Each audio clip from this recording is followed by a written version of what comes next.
విజయనగరం జిల్లా నెల్లిమర్లలోని దారుణం. దన్నానపేటలోని ఆర్మీ మాజీ జవాన్ ఇంటిని కూల్చేసినటువంటి అధికారులు. టీడీపీ మండల స్థాయి నాయకుడి ఫిర్యాదుతో కదిలిన యంత్రాంగం. రాజకీయ కక్ష సాధింపుల్లో భాగంగా చర్యలు. భారీగా మోహరించిన పోలీసులు. ఘటనా స్థలానికి చేరుకున్న రెవెన్యూ అధికారులు. టీడీపీ నాయకుల ఆక్రమణలు కూడా తొలగించాలని వైసీపీ నాయకులు, ప్రజలు డిమాండ్. బాధిత కుటుంబానికి అండగా నిలిచిన గ్రామస్తులు. నా పేరు వెంకనాయుడు సార్. మాది దన్నానపేట విలేజ్, నెల్లిమర్ల నెల్లిమర్ల మండలం సార్. సార్ నేను ఆర్మీలో 24 సంవత్సరాలు సర్వీస్ చేసి కష్టపడి కట్టుకున్న నా ఇల్లు సార్, నా కళ సార్. నా కళని ఈరోజు అందరూ అపోజిషన్ పార్టీ మీద వరకు ఎంత బలం ఉందో నాకు తెలియదు సార్. విధ్వంసం చేసి వచ్చి నా ఇల్లుని, నా గోడని అందరినీ కూల్చేశారు సార్. ఈరోజు నాకు మాట్లాడడానికి మాటలు రావట్లేదు చెప్పడానికి. ఎందుకంటే నేను 24 సంవత్సరాలు ఐస్ పర్వతాల్లో కూడా సర్వీస్ చేసి వచ్చి నా ఇల్లును కూల్చుకున్నాను సార్. నేను వచ్చిన వెంటనే ఇది పవన్ కళ్యాణ్ గారు, ఎవరు చంద్రబాబు నాయుడు గారు అక్కడ చెప్తుంటారు, ఒళ్ళు దగ్గర పెట్టుకొని చేద్దామని చెప్పి.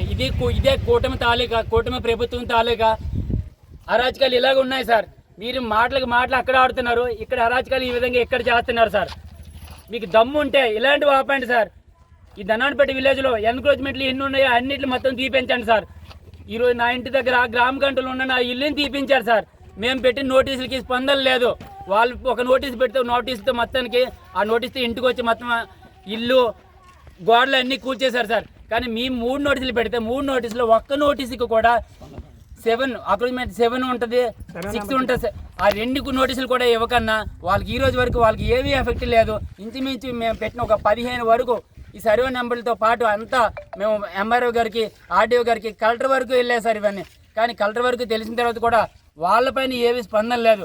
మా పైన మాత్రం ఏంది సార్ ఇంత స్పందన? మేము ఏం చేసాం సార్? 24 సంవత్సరాలు కష్టపడి వచ్చింది. నేను ఈ రోజు వరకు రాజకీయంలోకి వెళ్ళడం తెలియదు సార్. బయట ఎక్కడ ఎవరితో గొడవ చేసుకోవడం తెలియదు సార్. ఎంత కక్ష సాధించి వేరే వాళ్ళు ఎవరి మీద తీసుకోవచ్చు కదా సార్, నా మీద ఉంది సార్ తీసుకుంటారు. నాకు కల సార్ 24 సంవత్సరాల్లో కట్టిన ఆ ఇంటిని నేను ఎలా బాధపడుతున్నా తెలియాలి సార్ మీకు అందరికీ. అక్కడో మాట ఎక్కడో మాట ఆడే మా పద్ధతి కాదు సార్ మాది. ఇక్కడ దన్నానపేటలో గేదెల రాజారావు అని ఆయన ఉన్నారు సార్. ఆయన మొత్తం కుట్ర పైన మొత్తానికి ఎలాగైనా సరే ఆయన సర్పంచ్కి ఓటు వేయలేదు. అప్పటి నుంచి కక్ష పెట్టుకొని అతని మీద 1,30 లక్షల వరకు ఆయన ఫైన్ కూడా వేశారు, మైనింగ్ కేసు. అలాంటి వాళ్ళని వదిలేసి నాలాంటి వాళ్ళ మీద నేనేం చేశాను సార్? దేశానికి సేవ చేసి రావడం తప్ప సార్ ఇది. అలా కాకుండా ఇంకా ఎన్క్రోచ్మెంట్లకి దన్నానపేట విలేజ్లో టోటల్గా చాలా ఎన్క్రోచ్మెంట్లు చేశారు వాళ్ళందరూ కలిపి. పూర్వం భూములన్నీ మొత్తం ఉన్నాయి వాళ్ళ దగ్గర. అలాంటి పూర్వం తాలూకా భూముల తాలూకా అన్నీ ఉన్నప్పటికీ కూడా వాళ్ళ మీద ఏమీ స్పందన లేకుండా ఈరోజు వాళ్ళ గవర్నమెంట్ వచ్చిందని చెప్పి, కూటమి గవర్నమెంట్ వచ్చిందని చెప్పి నా మీద కక్ష తీసుకోవడానికి, నేనేదో వాళ్ళకి ఆ రోజు ఓటు వేయలేదని చెప్పి కక్ష తీసుకోవడానికి నేను, మా తమ్ముడి ఇల్లు, నా ఇల్లు, మా తమ్ముడి భార్య కూడా, నా భార్య కూడా ఈ కూల్చేయడం ఇది ఎంతవరకు సమంజసం సార్? చేయండి సార్, చెప్పండి సార్. సార్ పవన్ కళ్యాణ్ గారు డిప్యూటీ చీఫ్ మినిస్టర్, అక్కడ మాట్లాడడం కాదు న్యాయం కోసం. మహిళలకి న్యాయం చేస్తాను, పబ్లిక్కి న్యాయం చేస్తాను. నేను ఇలాంటి మాటలన్నీ విని ప్రజలు, నీకు ఆంధ్రప్రదేశ్ ప్రజలందరూ నీకు ఓటు వేశారు. ఆ ఓటుని వినియోగించుకుని, ఆ పవర్ని వినియోగించుకొని నీకు కానీ దమ్ముంటే నువ్వు చెయ్యి. ఏదైనా సరే చేయాలనుకుంటే మంచిగా చెయ్యి, అంతే తప్ప ఈ విధంగా చేయకు. అదేవిధంగా చంద్రబాబు నాయుడు గారు కూడా నేను చెప్తున్నాను, వార్నింగ్ ఇచ్చి చెప్తున్నాను.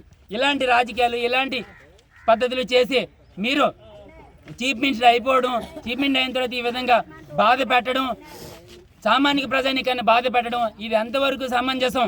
చూడండి, మీరే చూడండి, కళ్ళతో చూడండి. ఓకే, నా సర్వీస్కి నేను ఎంత కష్టపడి బయట భారతదేశం కోసం, దేశం కోసం 24 సంవత్సరాలు సర్వీస్ చేసి వచ్చాను. ఓకే, అలాంటిది ఈ విధంగా నాకు చేసేదే సార్? రాష్ట్రపతి द्रौपदी मुर्मू जी, आपको भी नमस्कारम. आप देखिए मुर्मू जी, आप देखिए राष्ट्रपति द्रौपदी मुर्मू जी, आप देखिए मैं फौज में सर्विस करके आए. आंध्र प्रदेश में ऐसे विध्वंस हो रहा, मेरा घर को पूरा निकाल दिया, घर दीवार गिरा दिया. ये ग्राम कंट है. अगर एनक्रोचमेंट होने से ओके, एनक्रोचमेंट वाला बहुत लोग हैं मेरे गांव में, उन लोग के लिए छोड़ दिया. उनको कम से कम 10-15 बंदा है. लेकिन अभी पॉलिटिकल पावर है अभी, इसलिए अपना वो एगेनिस्ट राजशेखर कौन है? ओके. ఇంటి పైన కంప్లైంట్ ఇచ్చారు. ఓకే ఎంక్రోచ్మెంట్ మేము ఇచ్చాం కంప్లైంట్ నుంచి. మా కంప్లైంట్కి ఒక స్పందన లేదు, వాళ్ళ కంప్లైంట్కి స్పందన ఉంది. ఏ ఫోర్స్ ఉందో తెలియదు నాకు, వెనకాల ఏ రాజకీయ ఫోర్స్ ఉందో ఇంకే ఫోర్స్ ఉందో నాకు తెలియదు సార్. ఓకే మొత్తానికి ఓకే సివిల్ అడ్మినిస్ట్రేషన్ వచ్చింది, నా ఇల్లు కూల్ చేశారు మొత్తానికి. ఇదే కానీ వాళ్ళ ఎంక్రోచ్మెంట్ ఓకే వాళ్ళు కూల్చారు. ఓకే సార్ మీరు చెప్పింది కరెక్టే సార్, వాళ్ళే కూల్చారు. బట్ నాకు ఇల్లే సార్, నాకు ఇల్లుతో సమానం సార్. నేను 24 సంవత్సరాలు ఆర్మీలో సర్వీస్ చేసి వచ్చి ఎంత బాధపడుతున్నాను నాకు తెలుసు సార్. నా కష్టం సార్ అది, అందుకే నా బాధ సార్. ఓకే సార్ ఆ తర్వాత మీరు సార్ మీకు తెలియదు సార్ అలాంటి సర్వీసులు ఎంత ముష్కిల్ బాధ వస్తుంది అని చెప్పి సార్. ఓకే అంతా అయిపోయింది సార్. మొత్తానికి ఈ రోజు నాకు అన్యాయం చేసి వెళ్తున్నారు. మీరు మాట ఇచ్చారు మొత్తం ధనాన్పేట విలేజ్ లో ఎన్ని ఎన్క్రోచ్మెంట్లు ఉన్నాయో అన్ని ఎన్క్రోచ్మెంట్లు క్లియర్ చేస్తారని చెప్పి మీరు మాట ఇచ్చారు, మీరు రాసి ఇచ్చారు. అందుకని చెప్పి మేము ఊరుకోవాల్సి వచ్చింది. లేదు నా ప్రాణం అక్కడ ఇడిచిద్దున ఏదో జరగవలసింది జరుగుతుంది. మీరు మాట ఇచ్చారు కాబట్టి సార్ నేను ఫైనల్ గా చెప్పాల్సింది, మీకు వార్నింగ్ ఇవ్వట్లేదు బస్ సార్. అందరు రిక్వెస్ట్ చేస్తున్నాం, టోటల్ గా ఎంతమంది అయితే ధనాన్పేట విలేజ్ లో ఎంక్రోచ్మెంట్లు ఉన్నాయి టోటల్ గా అన్ని తీయించవలసిన బాధ్యత మీది.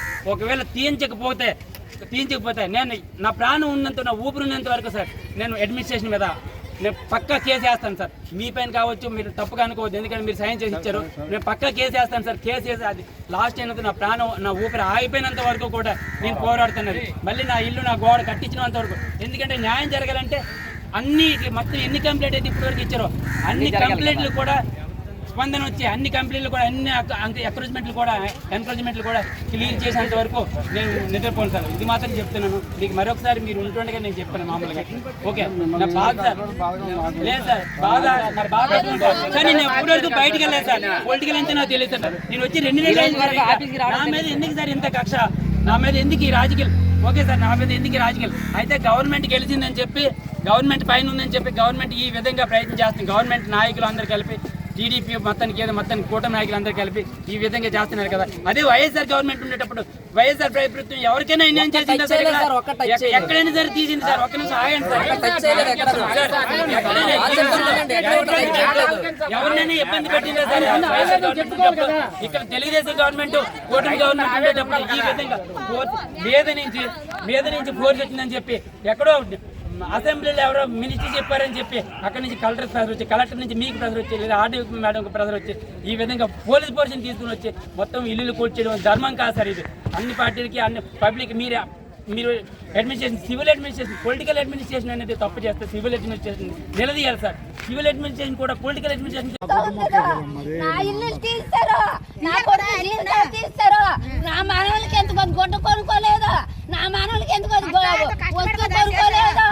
మా ఇల్లులు కట్టుకుంటామా, నా పిల్లలు పెంచుకుంటామని కష్టపడి పూలు చేసి నాలు చేసి ఆ ఇల్లు కట్టుకోనరు, వాళ్ళ ఇల్లు నిలబెట్టుకోనరు, వాళ్ళ ఇల్లు తీయడానికి వచ్చారు తెలుగుదేశం వాళ్ళు. కొట్టుకుతోటే చేశారు వీళ్ళందరూ నాయకులట. మా ఇల్లు తీయడానికి మేము ఏడు చేస్తామా, వాళ్ళ పిల్లలు అన్నావా, వాళ్ళ అమ్మలు అన్నావా, వాళ్ళగాని అన్నావా? అన్యాయమా దురన్యాయం చేసేసారు, దుఃఖంతో చేస్తారు. మమ్మల్ని తీసిన కొన్నాళ్ళు కాళ్ళే తీసేస్తారు. మాకు న్యాయం జరగాలి, మాకు అన్యాయం జరిగితే మా ఒప్పుకోము.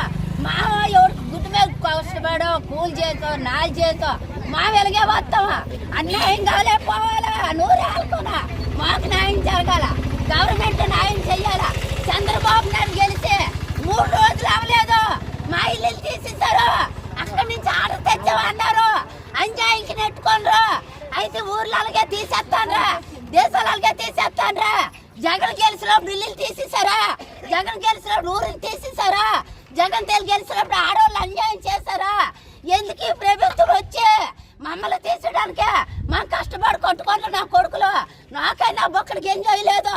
ఆ ఇల్లులు పెంచాలమ్మా, పెద్ద చేసుకుంటాం, మా పిల్లలు పెంచుకుంటాం అని ఒకటి గుడ్డు వేసుకెళ్ళి వాళ్ళు కూలి చేసి బతుకుతాను. నా కొడుకులు అన్యాయం చేశారు. ఆ ఇల్లు ఎప్పుడు తీసినాడు, ఆ ఇల్లు ఎప్పుడు తీస్తారు? మాకు కొట్టుకోలేదు, మాకు